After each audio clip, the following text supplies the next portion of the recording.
Hello and welcome back to the Sanderlanche podcast, the number one podcast about the work of Brandon Sanderson, hosted by two Texans and two Australians. I am Joe, and with me as always is Jamie, Data, and Dak. It's my cue. Yes. That's okay. We're all here. We're here, of course, to talk about Mistborn, The Final Empire, chapters 20 and 21, wherein Vin gets a little lesson on the more subtle arts of allomancy from Kelsier's brother Marsh. She also gets a little bit more background on Kelsier and Marsh's relationship, and we get a little more background on her. And then we're whisked away as Kelsier goes to inspect the army with Yedden. And Yedden, it looks like he'll be taking over the army as general, as Ham is needed back in Luthadel. And Kelsier takes some dark turns in trying to invigorate his troops. But we'll find out more about that in just a few minutes. Hold on to something, everybody. The Sanderlanche is about to begin. My revolution carries me in a moment lost in time. My revolution sets me free. I will flow across the line. Bring up the brother in me. I'm searching for. Okay, guys, so what did you think overall this week of these two chapters? I feel like the first one, especially, not a whole lot happens, but I kind of said that about several chapters in the last few that we've done, despite all the craziness. So these chapters I quite liked, even though not a huge amount happened in chapter 20.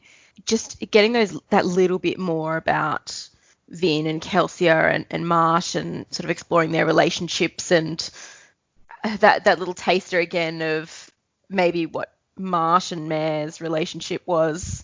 I quite liked that. I also really enjoyed the insight, like Vin was starting to enjoy herself at these noble balls, and she's really changing who she is as a person. So there wasn't a lot of new information, but I thought that it was quite a good chapter.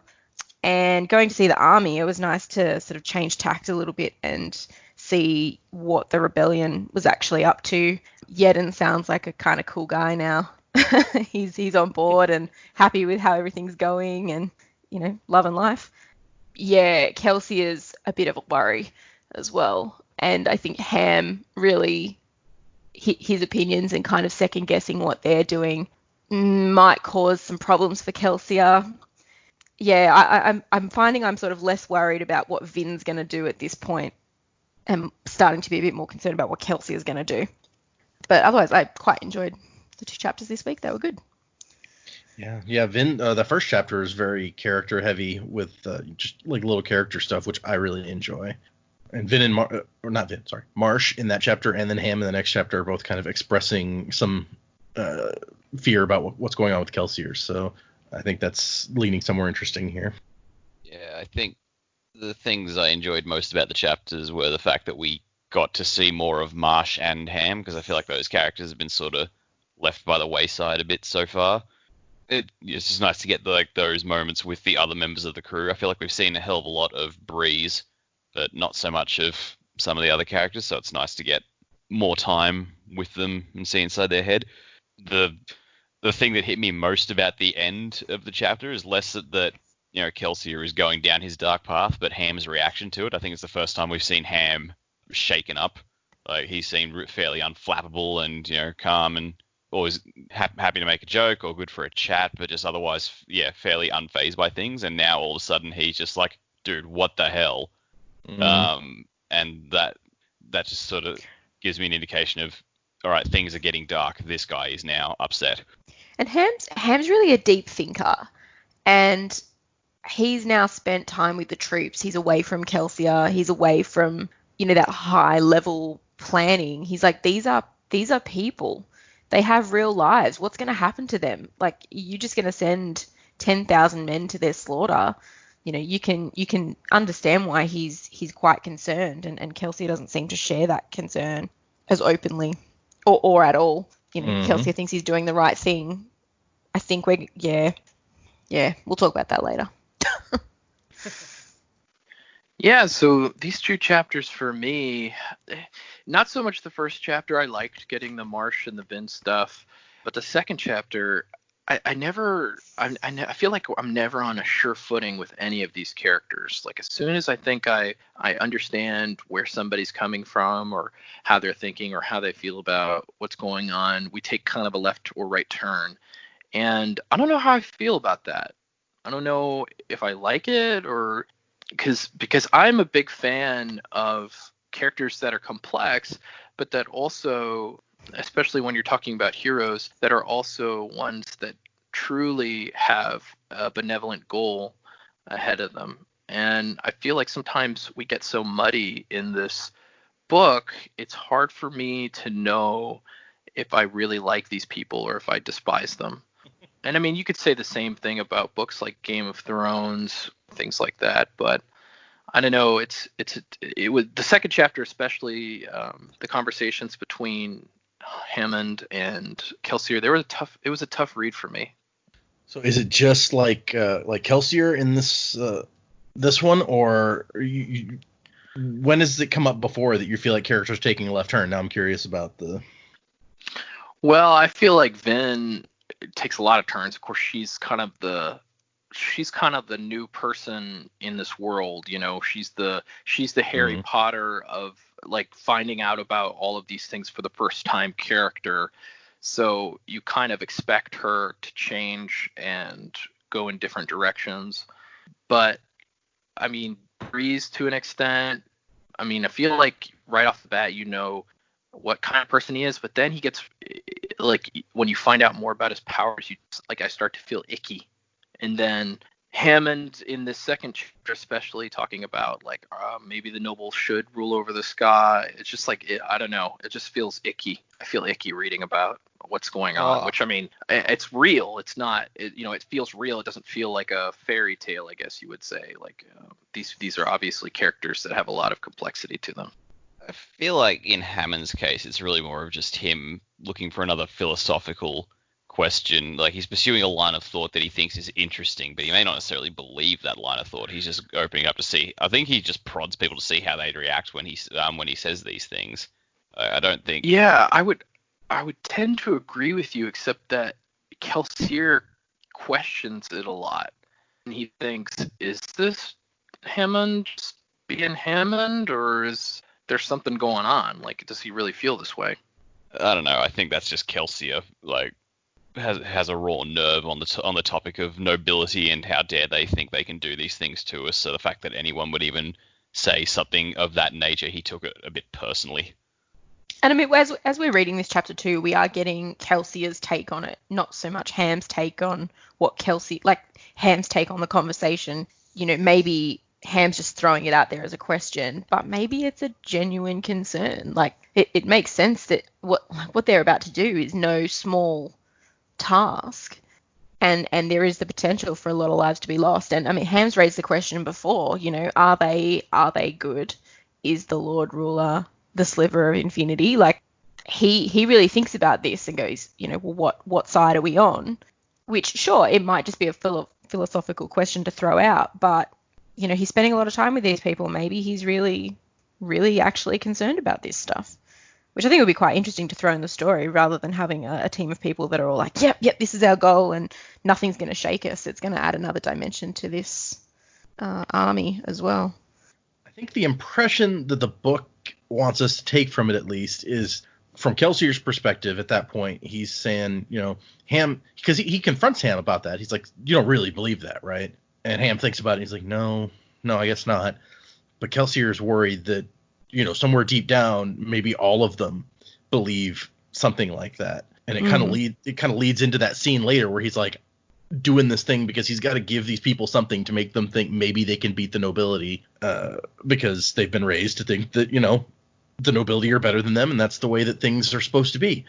So I guess somebody kind of had to say it so that he could deal with it out in the open. And Ham makes a lot of sense to be the person who would be thinking of stuff like that. True. But yeah, that's the impression that I get anyway. I don't know.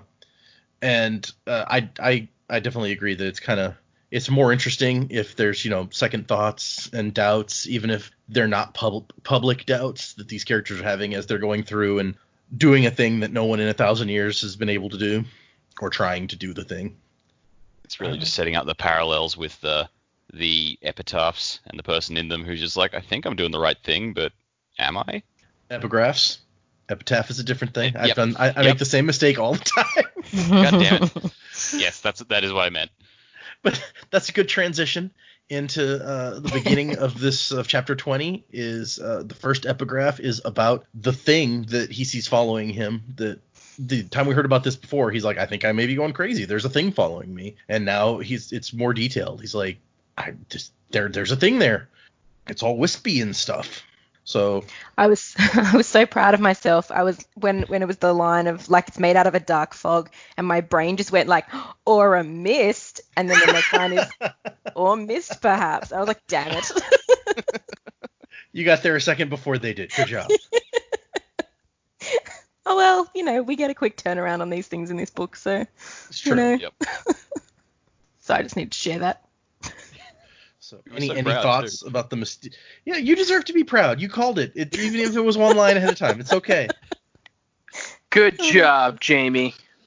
So what do you guys think that that's going on with the hero back here, the Lord Ruler, or whoever it turns out it actually is? At this point, I think I may just start calling it the Lord Ruler. The book is definitely telling us, hey, this is the Lord Ruler's journal. We even see a piece of it in chapter 21 where it's pretty clear it's the exact journal that we've been reading, and they're like, yep, this is Lord Ruler's journal, all right. I was going to say, the first line of that thing Kelsier reads, I'm just like, I've read this before, and it's the first line of the book. I got so excited, and I was like, maybe the chapter's just going to be what we've read with all the little bits in between, and then it was a little bit of it, and I was like, maybe there'll be more later. I just want to read it. The recap episode. Chapter. It's kind of mean. Sazed is only able to translate a little bit of it at a time, so we're like getting whatever Sazed has translated so far, just a little bit doled out at a time. But what do you guys think the Lord Ruler back then is seeing out in the night? Even though we don't really know what's going on with this dude back 1,000 years ago or whatever, or what could possibly be happening, other than he's climbing through the mountains trying to find the way to defeat the deepness. Maybe it's the first ever Mist Wraith, and it's just following him around like all the Mist Wraiths are said to do, just like some misbegotten dog. I think this is going to turn out. He's just luring it with meat. Like, here, fleshy, fleshy, fleshy. Come on.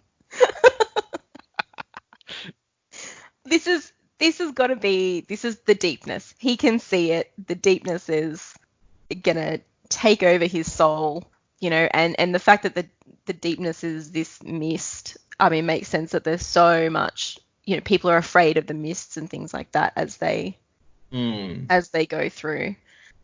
It's kind of like we talked about before about that the deepness we think has sort of taken over the Lord Ruler. To have it as something, it's not physically, like it doesn't have tentacles. You can't defeat. That's got to be, a crock and bull story that the Lord Ruler's telling everybody because he's defeated this thing, but it's dark, it's mysterious. It'll just take him over. It was kind of cool to have it, sort of addressed. Now this is this darkness slowly coming into his life. He's had all this uncertainty, and I think we're going to see the effects of this pretty quickly. Interesting. I like the idea that there's maybe everyone's scared of the mist for a good reason, and it's not just superstition 1,000 years later.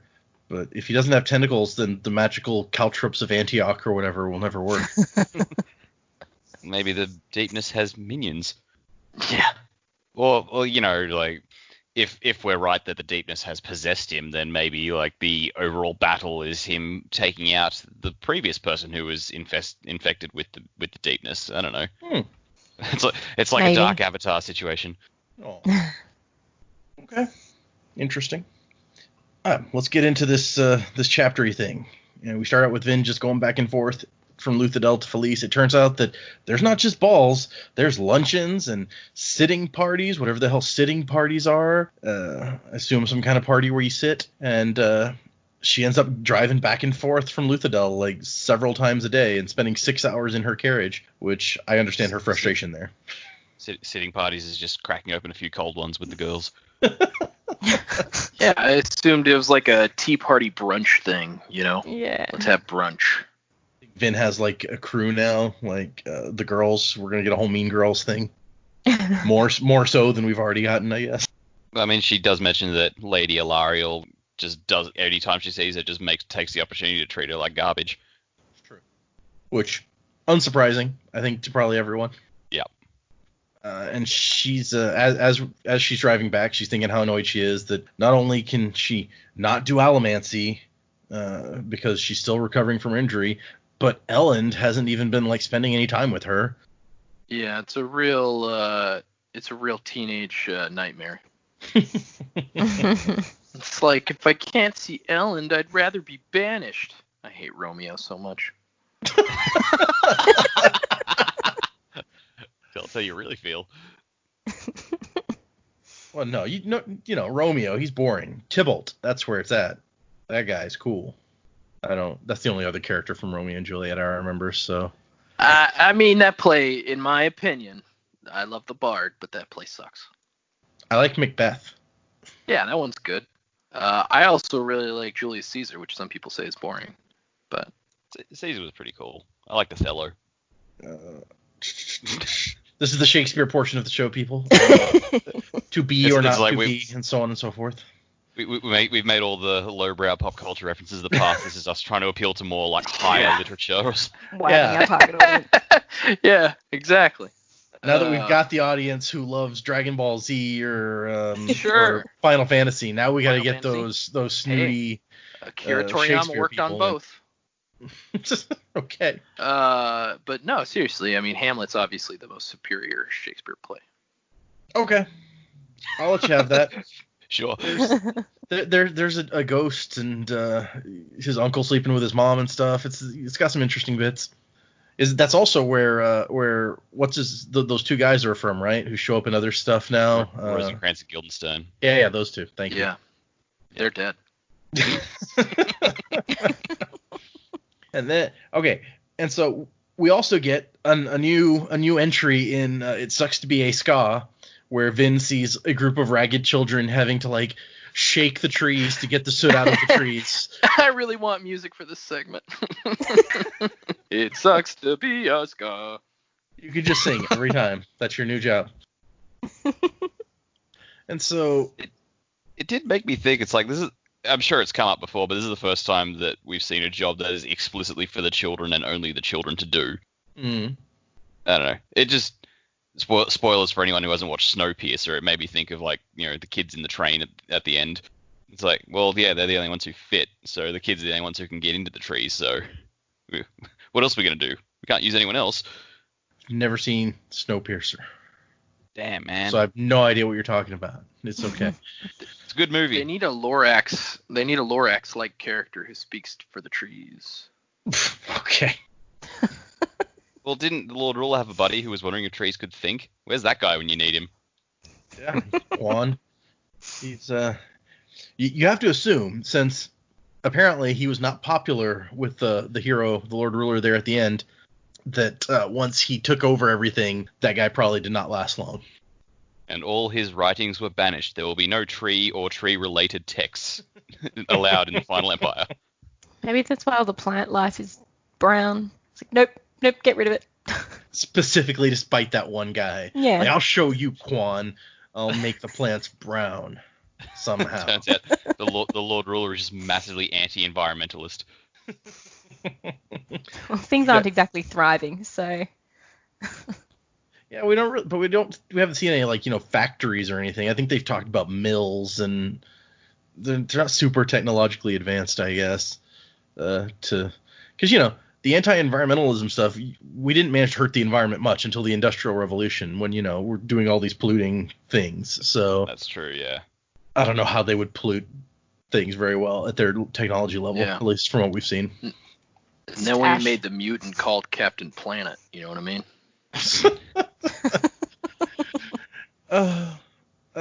So Vin is also thinking, it's like Ellen and the others, they must not understand how bad the lives are for the Ska. They just stay inside their pretty keeps and don't understand. I don't know, going to these parties is almost as soon as she went to like one or two, she was already like, oh, the noblemen aren't so bad as I've always thought, being a Ska and being like under their oppressive boot heels. And now she's like, no, they're great. They probably just don't get it. And I mean, we've talked about how maybe that's true for at least some of them, right? Like some of them maybe she's right about, but they're pretty horrible noblemen. Yeah. Yeah, it's easy to get sympathetic when they're not directing their, condescension towards her for being a Scar. If you were raised as a nobleman and you're in your carriage and you're driving through Luthadel or wherever you are, how many of them are actually going to stop and look outside and notice anything? Like Vin notices because she knows. But if they don't know, of course they're not going to be taught everything that happens to the Scar. Like they'll know when they need to know, but otherwise they're too busy at their sitting parties and luncheons and balls and getting ready for such things and spending 6 hours in their carriage where they, probably just want to read a book or talk to each other. Like they're not going to look out the window. Somebody's a nobleman apologist. Ooh. Moving on. So Vin gets back to Manor Renu, and they find a bunch of stuff being loaded up, and it turns out, we're getting some weapons coming in, and they're going to be taken out to the army, which is good. Armies need weapons, right? Well, you'd think so. I like Kelsier's little bit about, the soldiers don't even know that Renu is in on our plan. They think that I'm just scamming some nobleman, which probably it just goes to increase Kelsier's rep. Kelsier spends a lot of time building this reputation. Mm-hmm. Does anyone know the real Kelsier at this point? I don't think even Kelsier knows the real Kelsier. Yeah. Vin is scared for a second that she might have to go to see the army with him, and he's like, oh, so I guess somebody's enjoying their balls and their parties. It's like, my job is to go to a fancy place, hang out with people, and eat food. I would be enjoying it too, probably, yeah. Breeze is right. This is the life. And then we find out she's going to spend some time with Marsh, learning about seeking and using bronze. And like even Kelsier's like, bronze is one of the less useful metals, especially for full Mistborn. So it's not just if you're a Mistborn, it's not that useful. It's overall, it's kind of crap. I say about my brother's only power. But I think it's one of those. I've got all these other powers. The fuck do I need this one for? Yeah. I mean, Marsh makes a pretty good argument here in a bit for why it's useful, but yeah, I think Kelsier's just not good at it, and he's like, it's not so great. And Vin heads over, and she starts thinking about, like, maybe I am liking this whole nobleman thing too much. Once her problems had been things like starvations and beatings, and now they were things like extended carriage rides and companions who arrived late for appointments. First world problems. Yeah, it was like serious, like not ska world problems, that's for sure. Oh yeah. And I like we just had the thing where she's like, the noblemen, they really aren't so bad. They don't even understand. And then she's like, I used to get beatings all the time and starved by the nobleman overlords, but it's fine. I also like that Marsh and Kelsier have that much in common, that they're both late to things. It's kind of a funny little family quirk. It's probably left over from their nobleman upbringing, because I doubt noblemen are expected to be on time to stuff. It's probably true. She kind of pouts more about Ellen not paying any attention to her. It's like, besides, it's like, if Ellen would probably forget about me if I disappeared again. You need some self-respect. I'm sorry. It's just... Or a teenage girl. And then she overhears these people. They're talking about Kelsier, and they're kind of in awe. It's like, oh my gosh, that's him. You see the scars? It's that guy. And talking about the 11th metal. So we know that these rumors are still out there, despite Kelsier saying previously that they're going to have to spread some counter rumors. She makes a point here. It's like, the rebellion's momentum isn't actually gathering. It's all Kelsier. Mm-hmm. And then in the later chapter, it's like Kelsier's going, this is my army. And like, okay, this is not the end goal we thought we were going for. Right. Well, and I mean, and Vin explicitly thinks it here in this chapter. She's just like, it's all Kelsier's personality fueling this. Can he really, is he really going to be able to let go if the Scar Rebellion does take over? Is he just going to give up the power that, because given what we've seen about how his personality is kind of fueling this, and his reputation among the Ska, it wouldn't be hard for him to take over if they actually managed to take over Luthadel, because Yedden's supposedly in charge, but I think everyone would be more than happy to follow Kelsier instead. So I don't know. What do you guys think? Dak has talked about how, like, maybe Kelsier ends up being a bad guy here, and Vin is kind of explicitly worried about that possibility here. What do you think? It's another one of those things where it's like I thought I was being super clever with the prediction back then, and now they're leaning a lot harder into it. I'm like, maybe that's the obvious choice. Maybe they're going to pull the rug out from under the rug they've already pulled out. I don't know. So many rugs. I don't know that Kelsier would go and take over, but I mean, it would be incredibly easy. Like, if something were to happen to Yedden, Kelsier would be the natural stand-in. Also, when did we start calling him Lord Kelsier? Have I just missed that, or was that only in these chapters? It's like, oh, okay, someone's thinking a bit of themselves. Like, I know there's titles in the army and general this and stuff, but it's General Yedden. It's not Lord Yedden. Right. And if he's the leader of this army, I don't know. I think he's we're the more one calling Kelsier Lord. Yeah. Yeah. I think we're more at risk of Kelsier going bad than we are him taking over the army. But I could see it's incredibly easy that he would do that. It's almost like in American history when George Washington was the lead general that won the revolution, they wanted to make him king. And it's like people were trying to call him like Your Majesty Washington and stuff. He's like, no, I don't want that. No, thank you. Yeah, it's interesting. And Kelsier's definitely not stopping it in this. And I think part of it is we don't see Kelsier interacting with a whole lot of regular Ska who know who he is. We saw him with Hoyd in the last episode, and Hoyd was calling him Lord. That's because he thought he was a high nobleman because he was meeting a Mistborn, and that's obviously what you would think meeting a Mistborn is they're a high nobleman. But now he's interacting with these regular Ska for the first time maybe since the beginning of the book, or I guess maybe since Vin's crew. That may have been the last time we saw his interactions with just like regular folks that wasn't him standing up and giving a speech in front of people. And I want to now hold on. We're going to go back to that point. What was that guy's name who took over Kammen's crew? His name was Milev. If I search for Milev, then I bet it'll come up quick. Rewind. They called him Master Kelsier at the time. Kammen called him the Master Kelsier and Master Dachshund. So yeah, that's not the same as Lord, but it's a little bit of a honorary or sort of title. So I don't know. Yeah, it's definitely a difference in how the Ska that we see are interacting with him for sure, and he's not shutting it down. No. Which is also odd considering he hates the aristocracy and all the lords so much, and now they're calling him one of them effectively, and he's just kind of like, yeah, whatever. I don't know, just like weird. He hates them, but he's being referred to by the same honorific. It doesn't seem to bother him. That just struck me as a bit strange. And it's not like he's using a different name. Like, I know he's posing as a lord, but they're definitely calling him Lord Kelsier. Whereas like Vin is at least Lady Valette. It's a totally different name. It's a different persona. But this is his name. Like, people know who he is. And it's not sitting well. I like that Vin kind of ends her thought here with like, you know what? I guess Kelsier would be okay to be in charge. He's a good guy. He'd probably make a good ruler. So she's not even, even if that's what was going to happen, she wouldn't really fight it. She says it would still smell of a betrayal, like a reneging on a promise, and she didn't want to see that Kelsier doing that. But at the same time, she's like, it'd be better than the Lord Rulers. So, I like him. Maybe I wouldn't mind, which is an interesting attitude for her to be taking. But, And then Marsh shows up, and Kelsier's like, hey, you go, show her some stuff. And she brings up a good point, which in response to the stuff that Kelsier was telling us about how, he's trying to make Mare's dreams come true. And she's like, keepers could maybe memorize languages and religions, but they can't like pop out seeds for plants that no longer exist. Plants are all brown. How are you going to make them green again?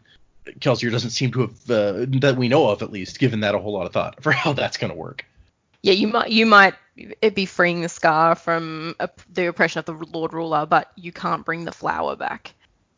Or is it a hope that if this gets overthrown, that it'll just come back naturally? It might be different, but you won't have ash and a red sun and Yeah, it's Lion King principle. Once you overthrow the evil king, then the land and the plants and the animals will come back. Circle It of life. heals. Do you think that's how it's going to go? Nope. Hell no. Okay. Okay, so skipping forward. Marsh comes up and they have kind of a I don't even know what to call it, a competition of who can be the most short and taciturn's not the right word. Laconic. That's the word I'm looking for because Wash said it one time in Firefly. Always liked his size. Oh, yeah. And she's a little bit intimidated by Marsh because he's got the whole she's like, I get why they called him Iron Eyes. And he's he starts out a little bit kind of condescending about it. He's like, look, you Mistborn people, you don't get how important stuff like bronze and copper are because you're just so powerful, ooh la la. And it does sort of go to the things like you've got all these other powers which are much more overt and powerful. You think, well, what good is this one? But for those of us who only have this power, we know how to use it and actually make it effective. So. Mm-hmm. Well, and I'm curious because we learn in this chapter, and we're about to go into, because he's like, knowing whether the guy attacking you is a thug, burning pewter, or a coin shot, which is I don't remember if they've even mentioned that before. Those are the people who use push with steel pushes. Yeah, steel pushes. Steel push, yeah. So yeah, they're called coin shots because they can shoot coins at you. That's a cool name. Yeah.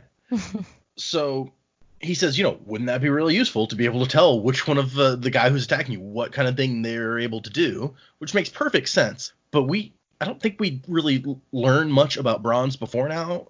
What did you guys think that it was? Did you think that you could already tell, what anybody was burning by sensing them, or how did you see it working?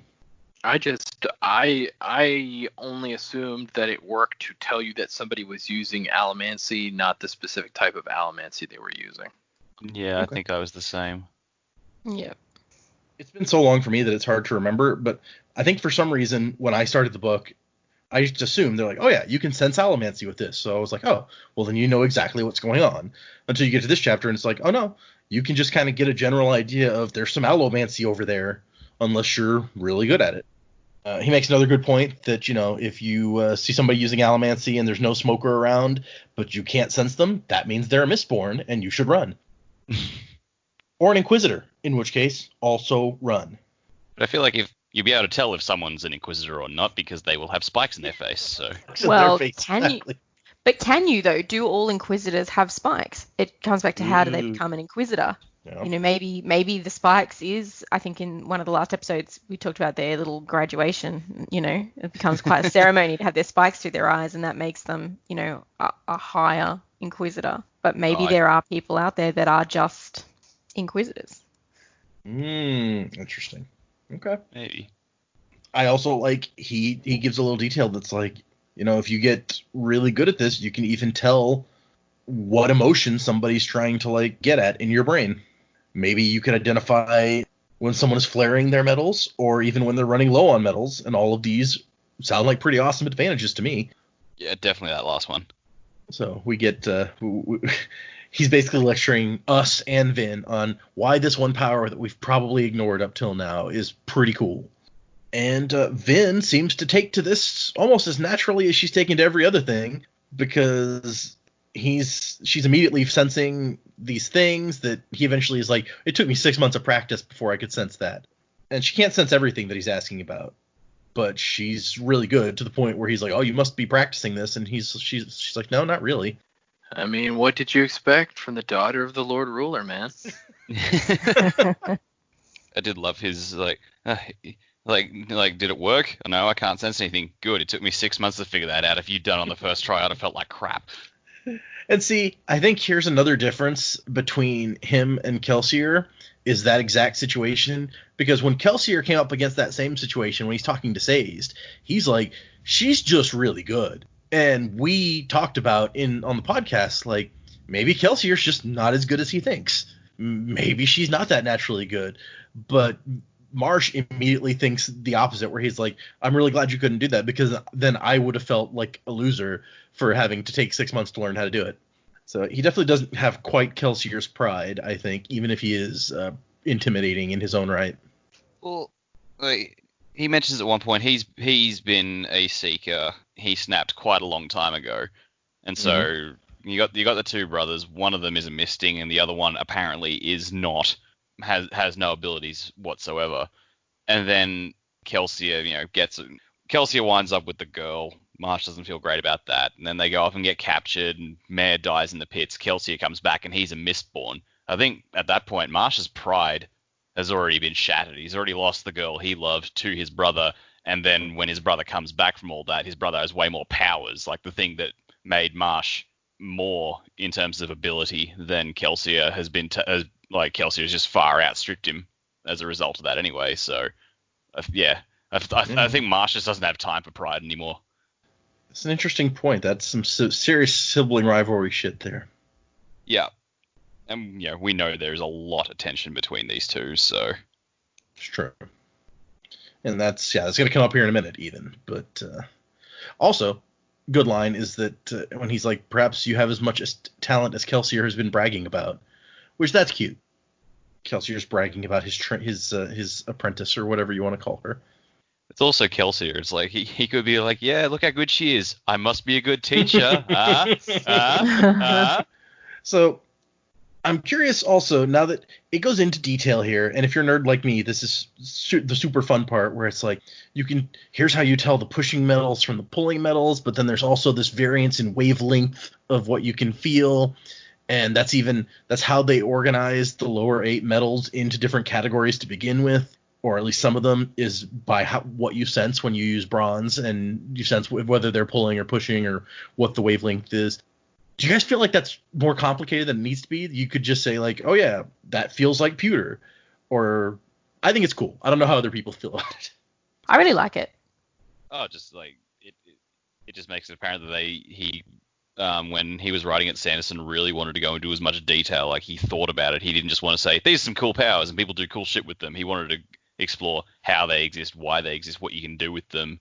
And how they work, which always makes them feel more real and interesting than this guy can manipulate magnetic fields and throw shit around. End of story. Yeah, I like that there's an order to it. There's a place for it. Like you answer some of these questions, and even though like it's not something that we would come across in our real lives, it's really well thought through. And okay, well they can tell the difference. Well, how can they tell the difference? Here you go. I'll explain why they can tell the difference, and something, having different wavelengths and giving off different feelings and stuff. I'm like, that's really sciencey and I like it. So, especially when we're dealing with metals and stuff that or at least the 8 metals that we know of and deal with, and they sit in our periodic table and they all have their own properties and things like that. Like it carries through into this world, and I think that's really cool. I think it's probably one of my favorite parts about these books is the way that the world has magic, but the way they look at it, the people in the world, is they approach it scientifically to understand it. Like there's charts, and the metals are organized into pairs because Marsh talks about like, yeah, they research this and they use this bronze to sense to figure out how to divide them up, and it feels like a very scientific approach to categorize something that is quite clearly just crazy magical shit. Like I can push on stuff and fly through the air, but how does that work? We're going to find out. We're going to study it and categorize it and make it all make sense, which I feel like is how we would approach it in our world too. Is there would be some people who are just like, oh, this is cool magical craziness, and there would be people who were like, well, let's figure out all the details and understand it scientifically what is going on here. Vin notes that Marsh seems to know a lot about metals and things, and she kind of uses this opportunity to push on his emotions a bit to get him to talk about himself, and we start finding out some history. He's like, you know how Kelsier feels about the nobility? Well, that's how I feel about the obligators. I will do anything to hurt them. They took our mother, and that's when I snapped and vowed to destroy them. So he does not like obligators. Although he's now got like the eye tattoos and stuff so that he can, or he's going to, I forget if he already has them at this point, so that he can join the obligator ranks to try to bring them down. I think that's where we'll see a bit of a difference between Marsh and Kelsier, though. Like Kelsier, I feel like would go in guns blazing, kill them all, done. Whereas Marsh will sit back and then, build up this undoing for the obligators, which there's a bit of a difference, I think, between the two brothers. Yeah, Marsh definitely seems more of a planner and more patient than his brother. Although Kelsier has some sort of big plan that in the next chapter we even get hints that he hasn't even told people all of what he is planning. Mm. And then Marsh figures out that Vin is pushing out his emotions, and he's like, stop that. That is the second time you've done that. Do not ever do it again. I love his reaction. It's like, I had to understand everything I could, be as good as, and are you soothing me? It's like, I would never have noticed if I hadn't started rambling. You are good. It's like mid train of thought. He's just like, it's like, and then all this is happening. Like, hey, hang on a minute. Stop it. Bad Mistborn. And Stop it. Stop it. Stop it. I will destroy you.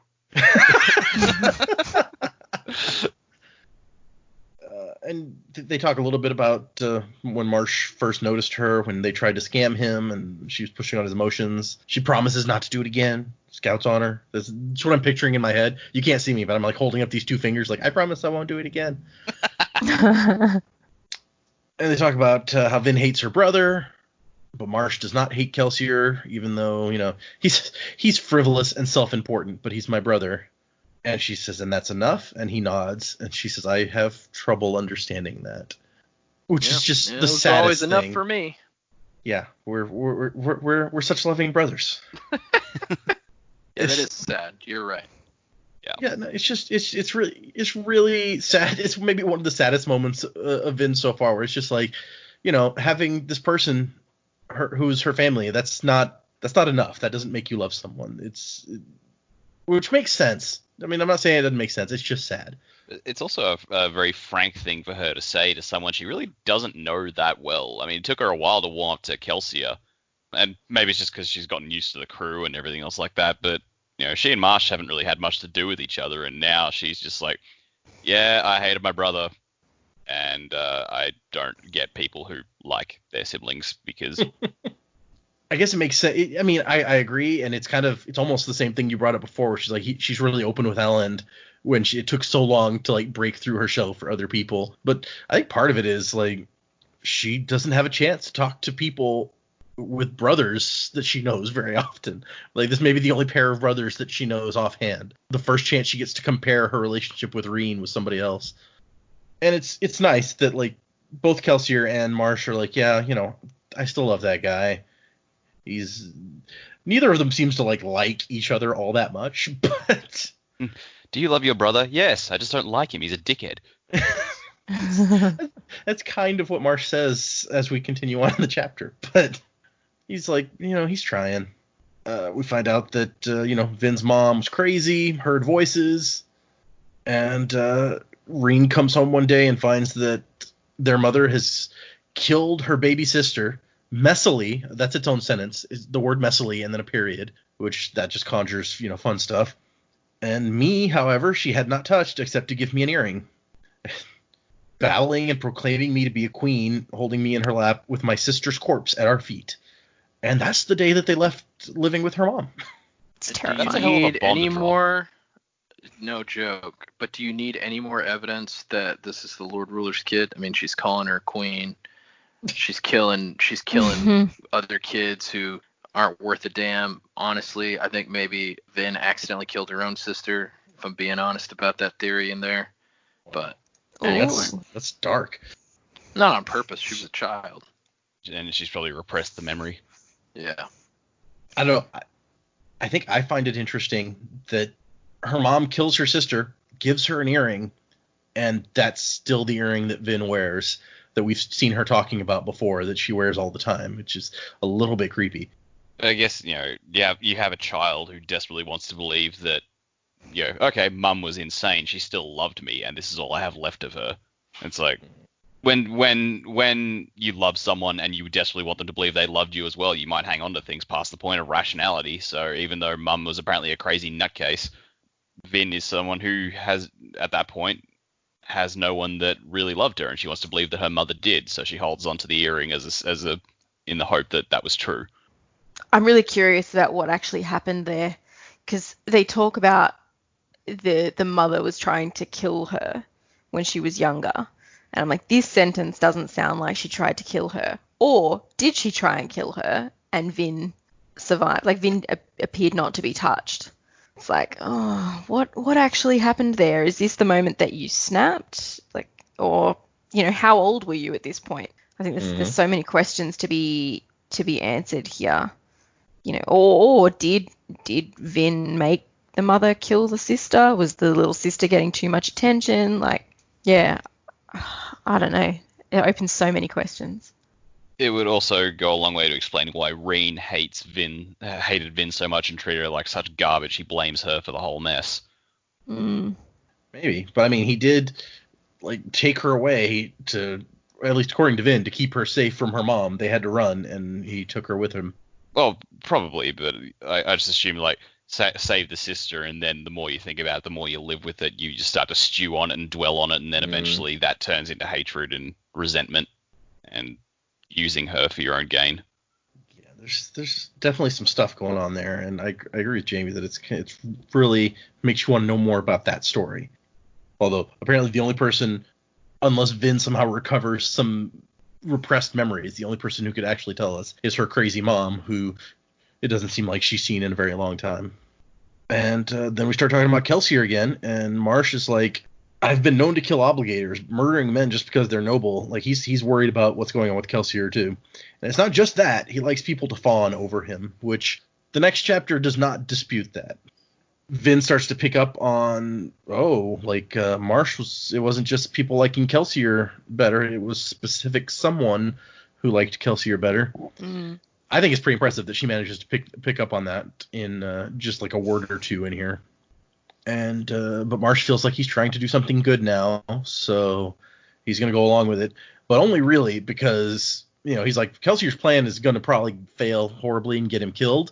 But if he can sneak me into the ministry, then I can gather information that will help the rebellion for centuries after this. So he's really the long-term thinker here. It also shows he's prepared to, give his life for the cause. Yeah, no doubt. Although, given what we've just learned, whether it's for the cause or because of just how much he hates the obligators, may be up to question also. Point. Although I feel like that brings up something that we talked about before, where it's like, so apparently the obligators found out and killed the mom when they were pretty young. So I don't know, based on that, it's like, how did Marsh and Kelsier not also get killed? It's interesting. And Marsh says that when Kelsier comes back, he'll have to stop coming in through the front door before people start to realize what's going on and connect this guy with the survivor. So he'll have to be more subtle when he gets back. And Vin has a thought where she's like, they really don't hate each other. What would that be like? Which, once again, that's just, you poor thing. Your daily reminder.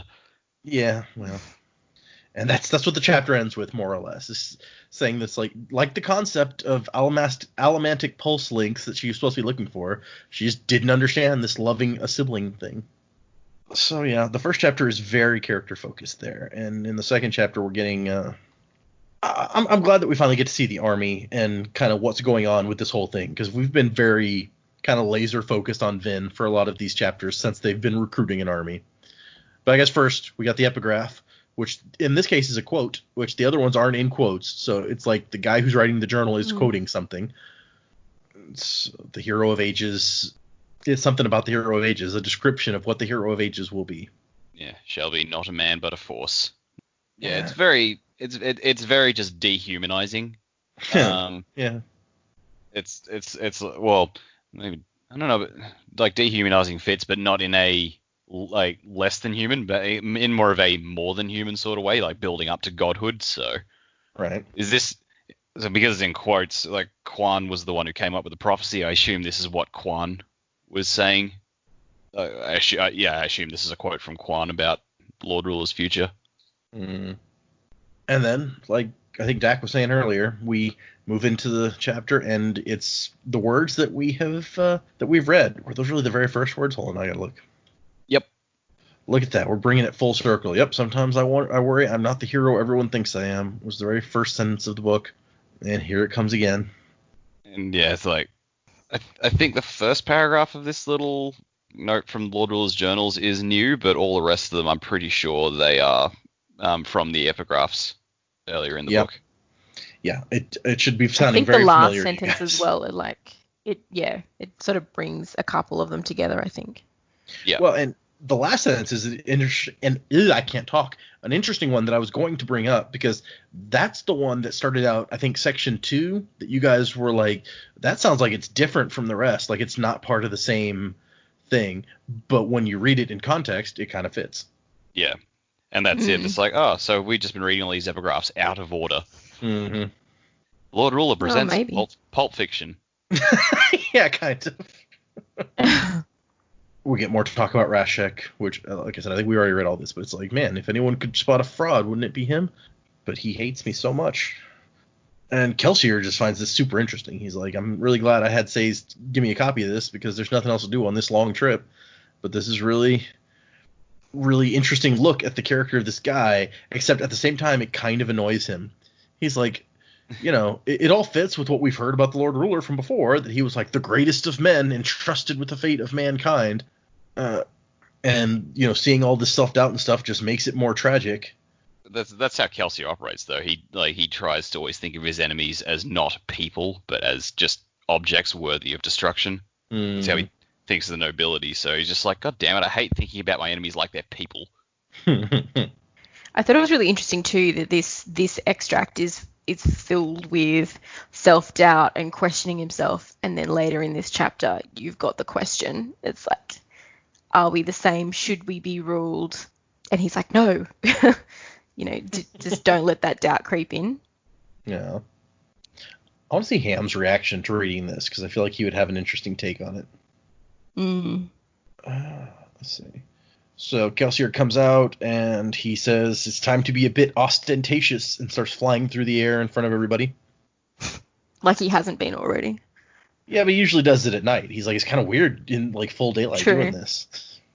He's like, oh wow, my cloak looks a lot less impressive, like against the daytime sky. Without the mist, you know, it's a mist cloak, so it's supposed to. Yeah. Yedden calls him Lord Kelsier. I think that may be the first occurrence, actually. It's like, we've arrived at the I like how people keep telling him we've arrived at the crossroads. And he tries to be friendly about it, but he's just like, yeah, no shit, Sherlock. Come on. And they meet up with a group of people led by young Captain Damu to take them to General Hammond. And I like how Kelsier thinks about how young this guy is, but he's like, well, just because I was like a fop when I was that age doesn't mean that everyone is. Fop is a good word. I like it. And then as they approach the caves where the rebellion is hiding, we get Kelsier's thoughts about having to go down in there, which is a recurring theme in this chapter. But we also get a little peek at life at the pits of Hathsin, which basically is hardcore. Cave diving and shoving your hands into the rock walls to pull out the geodes, which I presume must be where the scars on his wrist come from. Yeah, I think that it's like jagged, rocky holes that he's reaching through. Yeah, it's like just jam your hand in there and pull them back out again. You're shredding your forearms. Right. We finally know how he got those scars. He really does have like a Joker vibe, right? He's like, he's got the scars. He's like, check me out. Look at my scars. And then he's like, oh, hey, by the way, I want to put some chaos into the final empire. How about that? Does kind of want to watch it. Get a real the Joker world thing going on. This empire deserves a better class of ruler. Yeah, I mean, he's him. he's technically a criminal too, so you could even say this empire deserves a better class of criminal. He doesn't really have a problem with the other criminals. It's the institution that he's not a fan of. Yeah. Kelsier, why is your miscloak purple now? No reason. Why are you wearing makeup? Why did you cover your arms in white makeup? We also learned that Allomancy destroys or shatters the adium crystals, and that's why they have to have plain old people go down there and pull out the adium. And one geode bought you 1 week of life at the pits. Of all the sadistic things that we've heard about, this shouldn't be surprising, but it's pretty hardcore. Hard price. It's pretty awful. My first thought was like, it just seems impractical. Yeah. I don't know. You hear the fantasy stories about slaves working in the mines, and like the stories generally go, we just work the slaves until they die, and then you got these guys. It's like, nah, screw that. We're speeding up the process. If they can't do the job right in a week, we're going to kill them. You're gonna run out of miners, but then I Realistically, they remember were- Scar are just not valued and like just brought in all the damn time. Mm-hmm. They were going to die anyway, and it depended, like, it depends on, I guess, how many people were actually being sent there and why were they being sent there, because you'd probably have an overrun of people, and you'd just be like, we'll get rid of you. I mean, we never Yeah. intended for you to leave anyway. We might as well just kill you, because you might live forever and we run out of room. Or there's an increased chance of escape as well. Yeah, Yeah. I guess it's motivation to always actually be doing the job. If it's just Yep. you will work here until you collapse, then it's just like, well, I guess I just don't have to work very hard then. So That would be my take on it. If I wasn't going to die, if I didn't find something, I'd be like, well, I'll crawl down there and take a nap. Yep. It's a real arbiter storyline. He's guilty. They're gonna kill him, but he's gonna die doing something in service for the Lord Emperor, basically. yeah, so We you're find gonna die out on our terms, not yours. Yeah. They do specify in this chapter that there's always enough ska, and it maybe even be biological, that there's always enough to go around, no matter how many you kill. We find out that recruitment is picked up. He brought 240 people this time. I loved Ham's line. Like Kelsier comes down and says like, "Man, that's a hell of an entryway," and Ham's just like, "You should see the bathroom." I don't want to know. I don't want to know. I really don't. Because that, as soon as he says that, it gets you thinking like, well, yeah, how do they handle that with like 10,000 people underground? I mean, did people clean this out and take it? No, I don't want to know. I'm not going to think about it. Just as soon as he said that, I laughed out loud. That was such a good line. And Yedden is really just like, oh my gosh, Kelsier, you are so awesome. Oh, wow. These caves are so cool. Like, Yedden is just like bubbling over with enthusiasm at this point. Yeah, I mean, not to be crass, but I thought he was gonna drop to his knees and like open Kelsier's pants. I mean, it was ridiculous. Yep. Look, I also got that impression. Like, Lord Kelsier, may I give you a back rub? What? No. But Kelsier tries to turn it around. And he's like, well, but you were the one who believed in me from the start, Yedden. All of this is because of you. And he's like, yeah, I did, didn't I? As if he wasn't at that first meeting where he's like, I hate all of you people. This interaction really makes me think, this is the guy you want to hand control the Empire over to? I'm really losing faith in him. Every It's moment, you have less faith in Yedden. I'm just like, man, I had more respect for you when you were the crappy asshole. Yeah, I can see that. It's like if Kelsier was all of a sudden to try to take over control after the revolution was successful, this guy's not going to fight him. This guy's going to be like, oh, Kelsier, great, you're here to be in charge. Awesome. Yeah, it's like between this and the way he reacted when Marsh first showed up, it's like Yedden is just the kind of guy who's like, this isn't going to work if I'm in charge. I need other people to do it instead. And I can see the results. Like, if Yedden gets put in charge, things aren't going to go well. And Kelsier tries to play it off when Ham brings it up. He's like, Yedden's just never been part of an effective team before. Results can convert even stubborn people.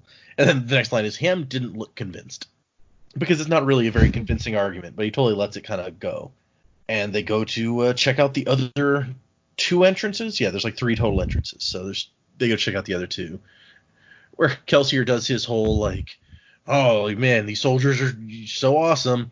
If all your soldiers are as fine as this, then the Lord Ruler's in trouble. He's just laying it on thick, but the men are eating it up, so And we find out that nobody's allowed to leave without a letter from the general, which, when they explain why, it makes sense. But at the same time, I feel like it really dials back into the concerns we had earlier about the morality of what's going on, where they use the allomancy to convince people to come and join this rebellion, and then they're not allowed to leave until they're sent off to fight. It's kind of messed up. Yeah, it's like you can see both sides of the argument.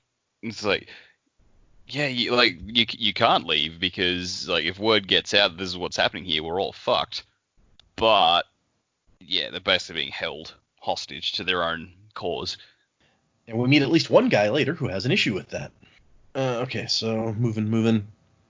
Kelsier's full of good ideas. Yeah, well. I also like they can't afford out uniforms for all the men, but they want the officers to have uniforms so that it looks good. Even though Ham kind of hates his uniform, I think we establish. But This I don't know. seems like a terrible idea as well. Uniform means target. Well, that's a good point too. And Ham may mention it here. I don't know if you guys remember from before he left the city, but we never saw him before this wearing anything with sleeves. He doesn't like sleeves. I did not notice that. What? Yeah, he's always wearing like vests and stuff that don't have sleeves. Ham's not a fan of sleeves. He's like permanently guns out. He's like got to show them off all the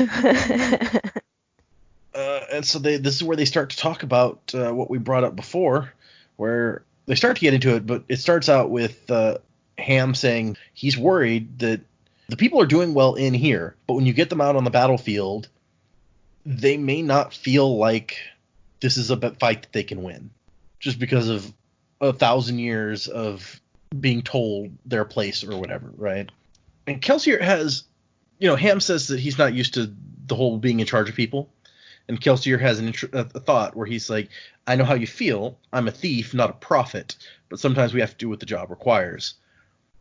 Which feels a little bit out of place there to me. What exactly does he mean by prophet? You're breaking up a little bit, Joe. Hold on. I think Kelsier is really taking on more than he bargained for, but more than he is. And he's imagining a picture of himself to these people that's far beyond, what he actually is, which is a man who has the powers of a Mistborn.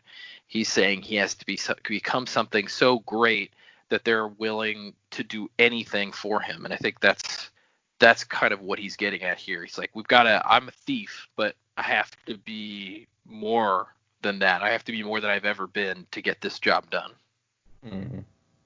Okay. He tells Ham that Ham's going back with him. They need somebody with contacts in the garrison to gather intelligence, and he's the only one that they have like that. And Ham is sad for half a second, and he's like, I'll finally be able to get out of this uniform. He's not a fan of it. And Ham's like, should we really leave Yedden in charge here? And he's like, well, it's going to be his army at some point. We should probably let him actually lead at some juncture here. Which makes sense, but it doesn't make me feel better.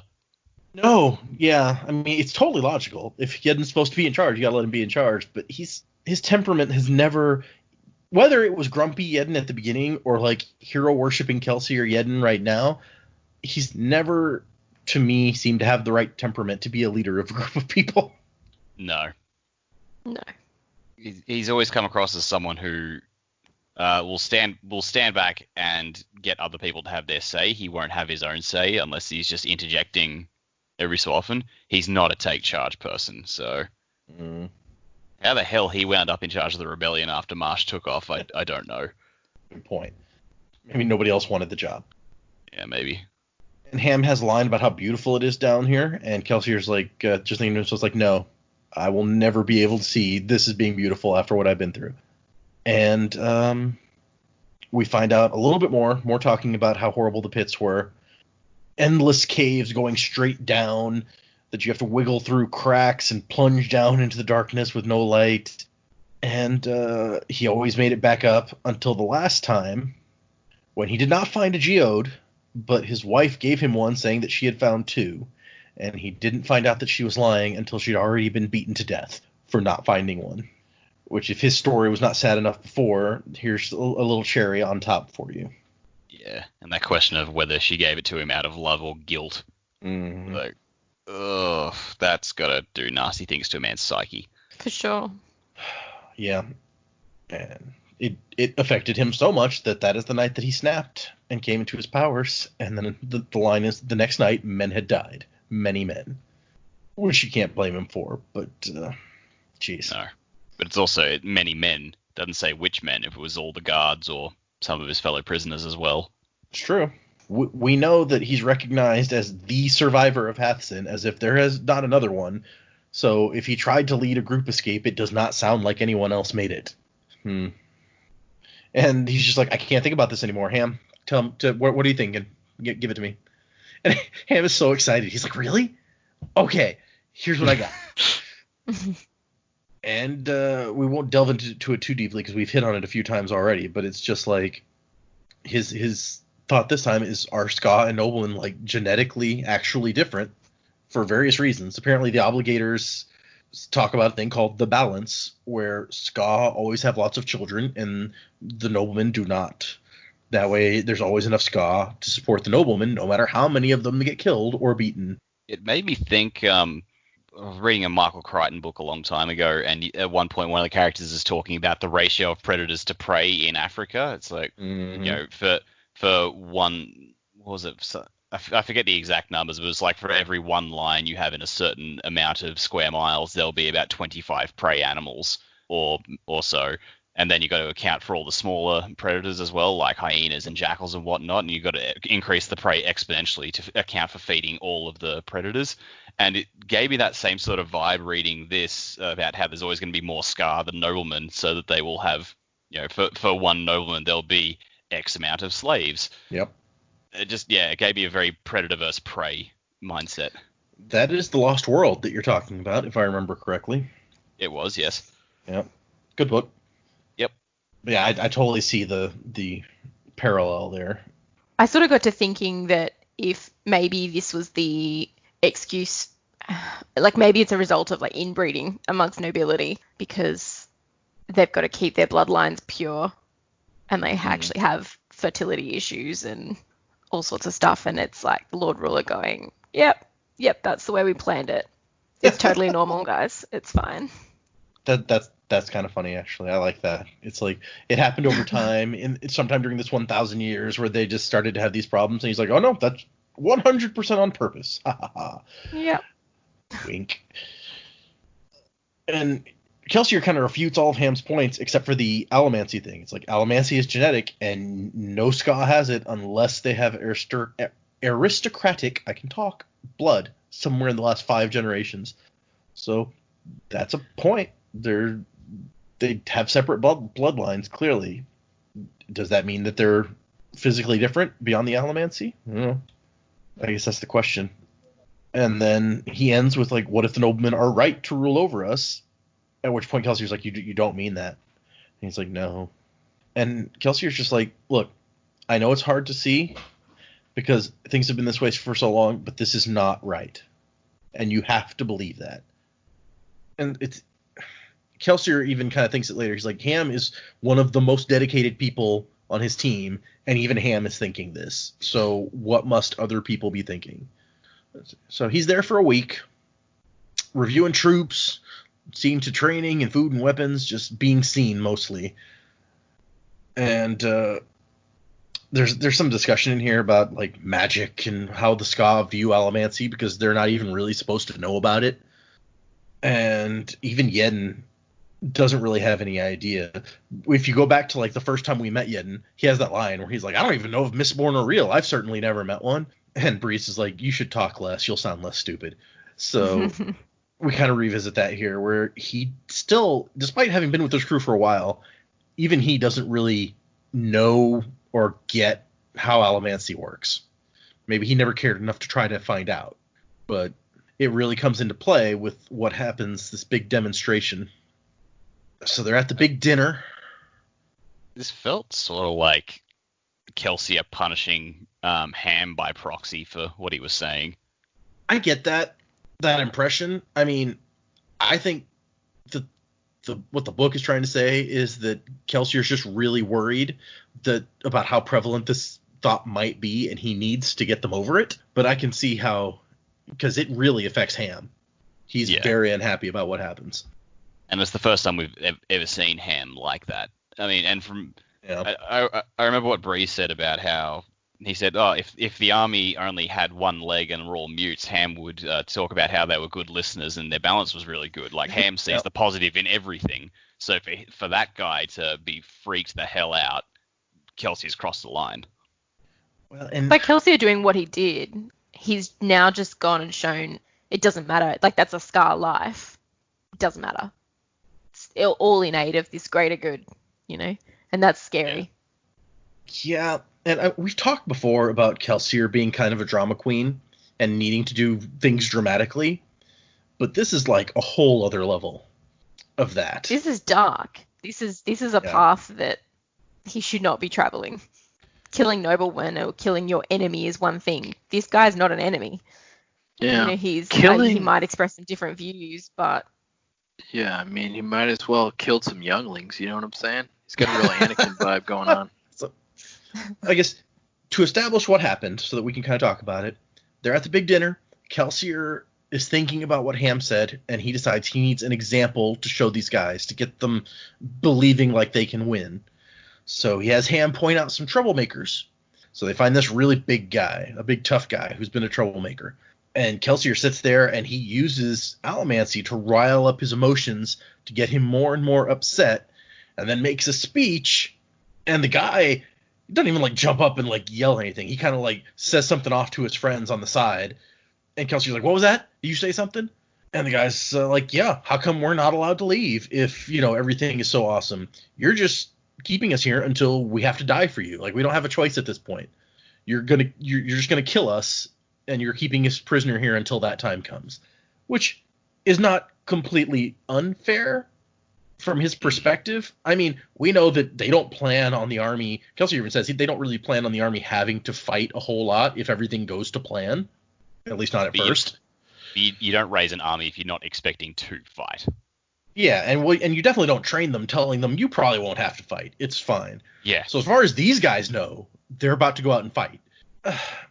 And so he riles this guy up enough to get him to start talking back, and then tries to shame him by being like, "Oh, why are you so eager to go sell out your companions to the Lord Ruler, huh?" And he has the line about how it's not fitting for a general to fight a man beneath his command. Is there some soldier here willing to defend the honor of this rebellion? And we get young Captain Damu from earlier, who Ham is like, "I put him in charge because I trust him. He's not a good fighter, and this guy is one of the best fighters. You can't do this." Kelsey's like, "Shut up, Ham." And he sets these two to fighting each other and uses his allomancy to help Damu win the fight. But at the end of the fight, he makes before I even get there, he tries to get Damu to kill the guy, and Damu doesn't want to. He's resisting, and so in the end, he's like, "No, it's okay." He has a thought, an angry thought, "This man should die," and then he thinks, "No, this is enough," and he doesn't kill the guy. But he tells the men, or gives them the impression, that beyond the fact that he has this 11th medal that he's going to use to kill the Lord Ruler, that he can somehow transfer his powers to them to help them win the fight. And I talked about even Yedden doesn't understand allomancy, because Yedden's like, "Oh my gosh, you can do that? How can we possibly lose if you can give your allomancy powers to all of the men?" And Ham's like, "Shut up, eat." And he's very unhappy about what just happened. And rightfully so. So now we established, just for the audience, what exactly we're talking about. What do you guys think? It's fucked up. It's really, Yeah. really dark. And it comes back to like that morality thing that we were talking about as well. He picked this guy out and he was, soothing and riding this guy, getting him riled up, knowing exactly what he was walking into. And it's like, that guy could have lost his life when he may have just sat there. Like, yeah, he didn't agree with it, but now you've fueled him into doing this. And I know he was trying to set an example, but this was not the way to do it. Well, you say it was not the way to do it. It was effective. Everyone in the army is like yelling and cheering and into it now. It got what it set the example that he wanted to set. Now, was it the right thing to do? But where do you stop? Where do you draw that line? Mm-hmm. He's willing to do this now. What else is he willing to do down the track? Yeah, and I mean, this is what I've been kind of mulling over this whole episode, and what I started out talking about when we first started talking is just, there's something icky about the whole thing, about what he's doing, about what a lot of the characters do, but especially him, because not only did he try to set an example out of this guy, but he rioted him into speaking up in the first place. He probably could have gone on and given his speech, and that guy may have not completely agreed with it, but he would never, I don't think he ever would have gotten up and kind of opposed Kelsier without being pushed into doing that. So right off the bat, you've got him using that riot power to basically alter that man's behavior and to make an example of him. And not only that, because when you really get down to it, he rioted this guy, and then he was going to set an example. He Yeah. made the guy stand up to him, and then he wanted to kill the guy. I'm not going to say it makes me sick because it's not a real thing. It's not actually happening, but it definitely does not feel good to read, especially for a character that we're supposed to be behind. So it was rough for me. He's acting like exactly what they're fighting against. Like they should be better than that. Well, and almost as if to make the whole thing worse, he then tells Ham, I want you to pick a few dozen of the most trustworthy soldiers and send them back to Luthadel so that word can spread of this evening. And Ham says, so this is about your ego? Because that's what it sounds like. It sounds like Kelsier just wants all of the Ska to realize how, amazing and powerful he is. And Kelsier says, sometimes we have to do things that we find distasteful, Ham. My ego may be considerable, but this is about something else entirely. But what else could it be about? He's setting himself up as the symbol for the rebellion, I guess. And I see what he wants to do in that he wants the men to believe that they can win. And it's a legitimate problem, as far as I'm concerned, that these people who for generations have been told that they have no right to fight back against their oppressors, they might legitimately, deep down, believe that they don't have that right. That they should lose. And you can't have an army that thinks that way. That's suicide. But so I agree that it's messed up that he would force a guy into doing this and then try to kill him as part of the example. But I get why it's important for the army. But then you turn around and he's like, now I want everyone back in Luthadel to know about it too, to spread word of this far and wide. Why? What purpose does that serve in this narrative that he's setting up? I mean, maybe in his mind, he's trying to give the other Scar hope. Maybe it'll yield them more members for their army or something like that. I think maybe that's it probably is effective and it probably will work because they go, oh, this can happen and you can transfer allomancy and this is great. Like we've actually got a fighting chance and people will want to join. But he's giving them a false hope. Like he could do that to that one person. What happens when 1,000 of them march in and then they realize that they can't do it? I don't think it's going to end particularly well. He's just going to raise this army of thousands of people that want to fight and they really are just going to their slaughter. And does that make, in the end, does that make their cause any better than what the Lord Ruler has done? Like they're going to overthrow this empire and to be the same. Like it doesn't make him any better in my opinion. What about you, Dak? Does it support your theory that Kelsier's going to be the bad guy, or like you said at the beginning, is it kind of leaning too hard into it now for that to be the case? Yeah, I don't know. It's like I mean, it looks like it's setting it very obviously up for Kelsier to be no better, which I think is the ultimate point. Is like Vin will be the hero of these books, Kelsier will not. Whether that means Kelsier would be the villain or not, I don't know. But I'm standing by my theory that he will be. I don't know. I feel like the final confrontation of this book is probably going to be between Kelsier and Vin. Okay. But yeah, I don't know. It just, after making that prediction and then all of a sudden we get hit with something as heavy as this, where it's like making it really full on, like this is not a good guy. I'm like, oh, okay. So, I mean, like Kelsey says, there's always another secret. So is there something else behind all this? Is Kelsier, trying to set himself up? Like, is he trying to do all the nasty stuff so the rest of the guys in the crew don't have to? And then he's expecting to die in the course of everything so all the others can come through and this rebellion will occur and their hands will be clean because all the horrible, nasty stuff that needed to happen for their rebellion, Kelsier took care of that himself so they wouldn't have to. Is he trying to martyr himself? Well, you got to figure if he still doesn't know how to work the 11th metal, that he at least thinks there's a good chance he could die fighting the Lord Ruler. So maybe that makes sense. Yeah. Before we hit the end of the chapter, I would like to pull out one thing from the annotations this week, where Brandon writes, on a final note for this chapter, Bilg, that's the guy that Damu just fought, I prefer him dead. In the original draft of the book, I had Kelsier, through Daemu, kill Bilg in the duel. I thought it was appropriate, and would be the sort of thing that Kelsier would do. In addition, I wanted to emphasize the ruthless edge that Kelsier had. He's willing to do whatever he has to in order to see that his goals are achieved. It's this conflict, the happy, joking Kelsier, mixed with the hard, ruthless rebel leader, that makes him interesting to me. But apparently, some of the alpha readers and other people had issues with that and felt that it was a little too much, so he ended up not having him die. So that Kelsier, he says, remains a less tarnished hero. I mean, I think it's still too much. I think that's the point I've been making. I think it's too much anyway. Mm-hmm. Would it have been a lot worse if he died? Like, what do you think?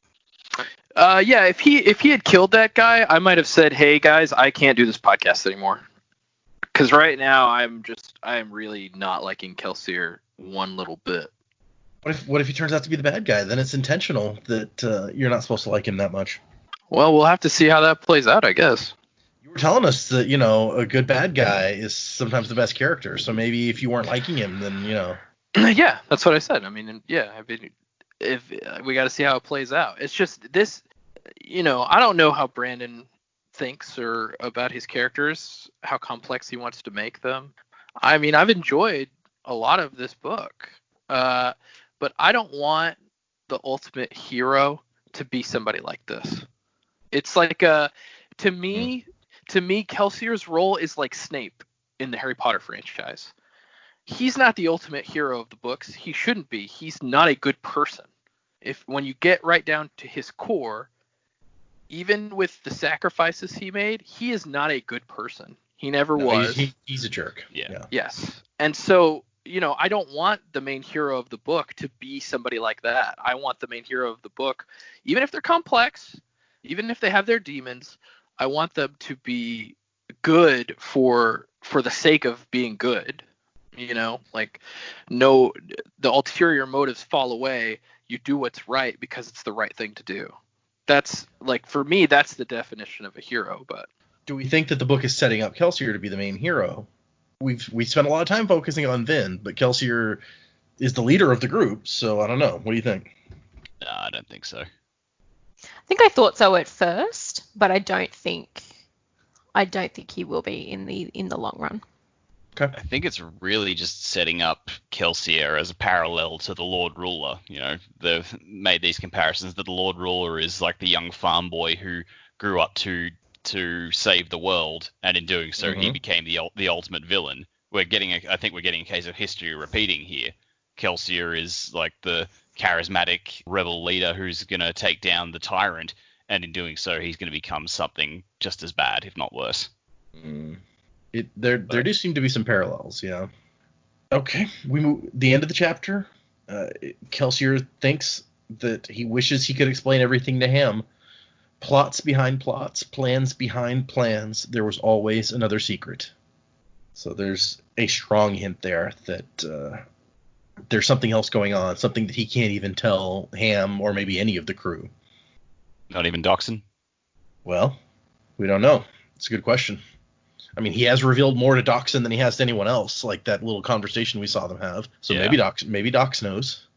I don't know. Yeah, I do find it interesting that he and Doxson don't spend a lot of time together on page. Mm-hmm. I feel like so maybe we're right. Maybe Doxson knows almost everything, but there are some parts. I mean, earlier in the book, I know he told Doxson, it's like, you don't know everything yet. I've got more going on than what you know about right now. It's like of the things I'm planning to do are going to shock you. Just wait till you see what I'm planning to do. Yeah, I remember that. Okay. Any last thoughts before we move on to predictions? Just on what Joe was saying before, charismatic bad guys or, like complex bad guys can be interesting to read, whereas like this is harder for Kelsier. I think the difference is the fact that when you know they're the bad guy, for A Song of Ice and Fire, Tywin Lannister, we all know he's like an awful, horrible person, but it's still fascinating to read him doing his thing because we know he's an awful, horrible person. Whereas, we were set up at the start of the book to think of Kelsier as the good guy, and it's always very hard to see the good guy doing something like this. This isn't like Han Solo shooting first. He was doing that to save his life, whereas Kelsier Like, there was nothing that forced Kelsier to do this. Okay.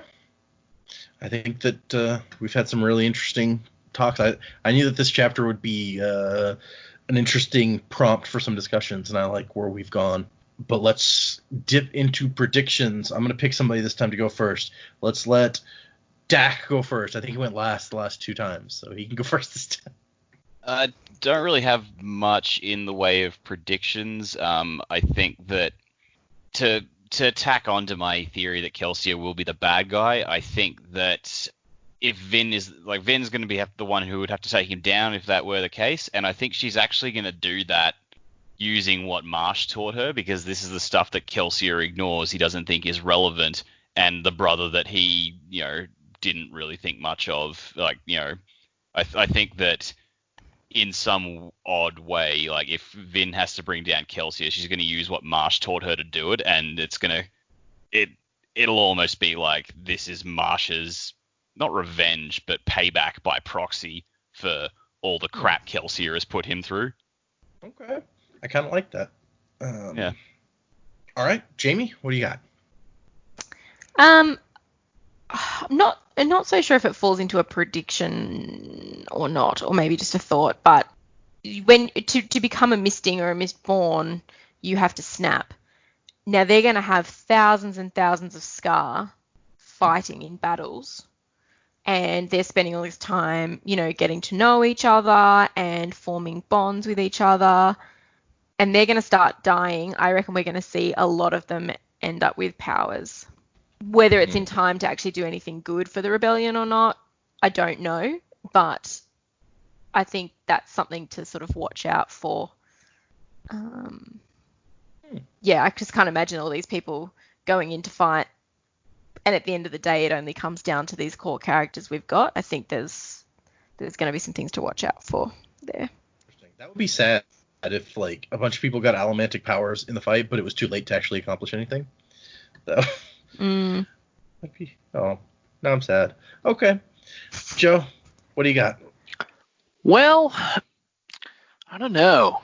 I feel like at this stage in the book, I felt so icky about this last chapter. I hope that something turns, or that I hope, or I predict that Kelsier will let the audience, the book readers, in on his plan. Because if there is something more going on, then to want to root for these people, I really need to know what it is. I gotta get on the inside. I gotta get the scoop, because I feel like I think Dak has a lot of credence to his theory that Kelsier's going to be the villain of the piece, but I almost don't want that to happen. I want something more. I want something better for Kelsier's character. I want something better for all of the characters involved in the book. So, okay. So in theory, Kelsier ends up being the bad guy, and Vin actually has to turn and fight him in some way, which, that could totally be, end of the first book is they take over, they beat the Lord Ruler, and then the second book we fight, it's like Kelsier's the actual bad guy and they're fighting him or something like that. Is that enough for the other characters? I mean, regardless of what Kelsier is trying to do, the other characters still have their kind of noble intentions, depending on how noble you consider it. That Breeze is really in it for the money, because Kelsier promised them the Adium and lots of money. Dox may be the same reason. It's kind of hard to read Dox and Ham. That they're... We haven't really seen much of Dox at all. It's true. I don't know if they're in it really as following Kelsier, or if it's for the money that he promised, because they're thieves. That's why they do all this. So I don't know how noble any of those intentions are right off the bat, but let's say that err on the side of these are actually noble-minded people, and they're doing this because at the core they believe that it's the right thing to do to free the Ska from the Lord Ruler or whatever. Is that enough that the other characters are still have good intentions and are still doing the right thing if Kelsier is not? I mean, for you specifically, Joe. Sorry, just. Well, I mean, to that question, I'd be like, enough for what? Like, enough for me, or what? I don't understand. Yeah. Enough for you, because you were like, I need something more out of these characters. I want more for them. So is that enough for the more? I mean, probably not, honestly, because I'm a guy who likes a Christ-like victory over like evil and stuff. Harry Potter, what other, you know, Lord other of the Rings. literary, yeah, that kind of stuff. I like that stuff. That's the kind of fantasy and stuff I can get behind. Now, of course, we're talking about a guy who's turning those tropes on their heads in this book. So I get it. I get what he's trying to do. So at the end of the day, I mean, if the story is satisfying, then I'll understand, but it may not be enough, like, for me personally to be happy. Which, of course, as we've discussed, this is the first book in a trilogy, so we may not even get the whole story here. So I'm fine with whatever. But Okay, interesting. So you want Kelsier to be Jesus? I got you. Okay. Sorry, that was a joke. Nobody laughed. It's fine. I still believe, as a last thought from me though, I still believe that Kelsier believes he's doing this for the right reasons. Not saying that the Lord Ruler was any different. I still think he believes that he has got all the good intentions, but I think, like Joe said, we've got to be in on his plan soon, because we're in the dark. The characters are in the dark. I don't want to get to the last few chapters and Kelsier go, I've lined this up this whole time. Like, we're gonna have to know something soon. yeah, I don't want a Columbo style. Let me explain it to you at the end ending. Yeah. Yeah. Okay, interesting. I guess we'll have to see when the secrets come out. There's always another secret though, so There's always another secret, and there's always a betrayal. Does there have to be a betrayal? That's sad. Well, but they really bring that up a lot. I really feel like there's going to be something I mean, down the that's track. where It may not be a very big thing, And but in a surprise twist, it turns out Yedden was the Lord Ruler all along and betrays them all. Okay. For next week, we are doing chapters 22 and 23. So everyone read those for next time. And I'm trying to think if there's anything else we need to hit at the end of the episode. Don't forget Music by Miracle of Sound. Check him out. He's got some cool things going. I was just telling Joe before the podcast started that on his Patreon, he's put up some previews of Final Fantasy VII Remake themed songs that he's doing that are really cool. So check him out. Love that guy. And no emails or anything that I wanted to touch on this week, so nothing there. Just 2 chapters next time. And But if you do want to email us, where do they send it? Thank you. There you go. That's something we can touch on. You can send us emails at thesanderlanche@gmail.com, or you can leave us messages on Facebook. We did get one message. I told you guys previously that we'd gotten a message where someone said we were really good at keeping the background noise out, and that was the ice cream truck episode. So I was like, I guess we'll see how good we managed to do with this ice cream truck going on. And then she shot me a quick message after listening to that one, be like, I didn't hear the ice cream truck at all. You guys are still doing great. So I was like, oh, thanks. That's nice. But yeah, so you can leave us messages on the Facebook page, the Sanderlanche, or at the Sanderlanche on Twitter. Tweet things at us. I think that's it. So we will be back next week for chapters 22 and chapter 22 and chapter 23. It's not plural when it's just one at a time. Or chapters 22 and 23 if I could talk. So please join us then. We will see you next week, and thanks for listening. Bring up the brother in me. I'm searching for unity. Everything is